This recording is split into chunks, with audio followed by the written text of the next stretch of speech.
सपा प्रदेश अध्यक्ष श्यामलाल पाल का भाजपा पर वार, बोले संविधान को नहीं मानते भाजपाई। जौनपुर के फतेहगंज बाजार में रविवार को रामश्रृंगार प्रजापति के यहां एक निजी कार्यक्रम में व समाजवादी कुटिया के 5वें स्थापना दिवस पर शामिल होने सपा प्रदेश अध्यक्ष श्यामलाल पाल जिलाध्यक्ष राकेश मौर्य के साथ पहुंचे। सपा कार्यकर्ताओं ने फतेहगंज बाजार में उनका जोरदार स्वागत किया। इस मौके पर उन्होंने भाजपा और एनडीए के साथियों को निशाने पर लिया। उन्होंने कहा, मैं समझता हूं कि भाजपा के सभी नेता न तो संविधान के मुताबिक बोलते हैं और न ही करते हैं। उन्होंने आगे कहा कि समाजवादी पार्टी की मुहिम है कि किसानों, मजदूरों, महिलाओं और नौजवानों के हक की बात हो, जो संविधान में दी गई है। देश को विकास के रास्ते पर ले जाने के लिए संविधान के अनुसार काम करना जरूरी है। कहा कि सपाइयों ने उन्हें खुद खत्म कर दिया, वो दूसरों की बात क्या करेंगे। 2027 के चुनाव पर कहा कि हमारा लक्ष्य देश में समाजवाद लाना और बाबा साहब अम्बेडकर के संविधान के मुताबिक सरकार चलाना है। सपा मुखिया अखिलेश यादव इसके लिए आगे है। जनता चाहती है कि वो प्रदेश के मुख्यमंत्री बने।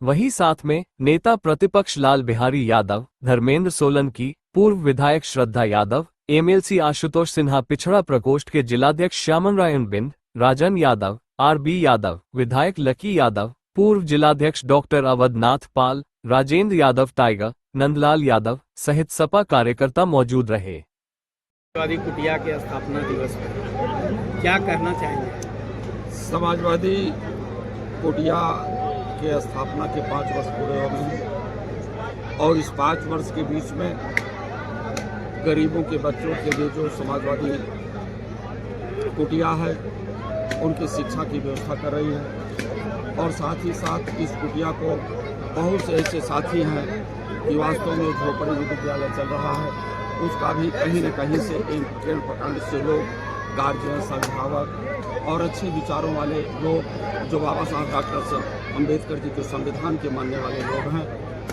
ऐसे लोग इस विद्यालय के लिए, इस कुटिया के लिए सहयोग भी कर रहे हैं। और यही मुहिम समाजवादी पार्टी के नायक और धरती पुत्र मुलायम सिंह यादव जी के नाम से जो जाना जाता है, उनके विचार रहे हैं और इस विचार से अपने आप को जोड़ते हुए हरीश यादव को मैं अपनी तरफ से बहुत बहुत मुबारकबाद देता हूं कि आने वाले दिन इस प्रकार से कुटिया का संचालन होता रहा तो वास्तव में जो बाबा साहब की सोच रही है वो धरती पर दिखाई पड़ेगा, आकाश पर।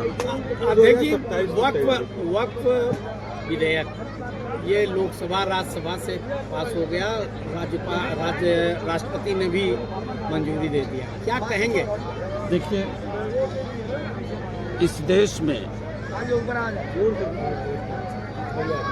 और इस देश की पार्लियामेंट में जो बातें आई हैं, समाजवादी पार्टी ने वक्फ बोर्ड संशोधन बिल का विरोध किया और विरोध इसलिए किया है कि हमारी पता नहीं कितने जमीनें चीन अधिग्रहित कर लिया। उस जमीन के बारे में डबल इंजन की सरकार की कोई चर्चा नहीं, इसलिए इन लोगों ने जो भी कहा उसको किया नहीं। पुलवामा का मामला आप देख लीजिए, इसी प्रकार से 2 करोड़ नौकरी आप देख लो, 15 लाख खाते में आ जाए, कैसे आमजन की जिंदगी सुधरेगी? ये झूठ बोलने वाले और झूठ बोल करके सत्ता में आने वाले लोग देश को नहीं सुधार सकते हैं। न उनकी रोजी रोटी के सवाल पर बात होती है। कहने के लिए तो किसानों की दुगनी आय करेंगे, लेकिन उनके पेट में भाला घोंपेंगे, महंगाई बढ़ाएंगे, 50 किलो की खाद को 40 किलो कर देंगे, बिजली का बिल बढ़ा देंगे, पानी का दाम बढ़ा देंगे।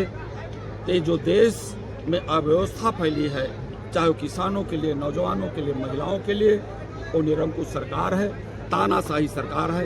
तानाशाही सरकार से देश की जनता का भला नहीं हो। 2027 के लिए क्या तैयारी? 2027 में भारतीय जनता पार्टी पूरे उत्तर प्रदेश से निस्तावनभूत होकर के चली जाएगी, भाग जाएगी और यहाँ समाजवादी पार्टी के राष्ट्रीय अध्यक्ष अखिलेश यादव जी मुख्यमंत्री बनेंगे।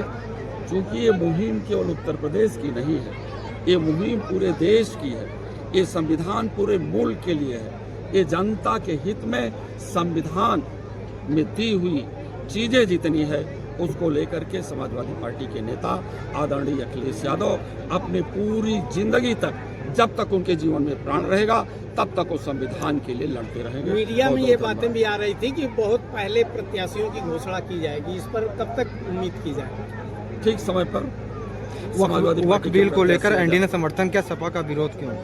वक्फ बिल को लेकर एनडीए ने समर्थन किया, सपा का विरोध। हम संविधान के साथ हैं। संविधान की विचारधारा के अनुरूप जितने भी बिल आएंगे, अगर संविधान के खिलाफ होंगे तो उस बिल का विरोध, संविधान के अनुरूप होगा तो उस बिल का समर्थन।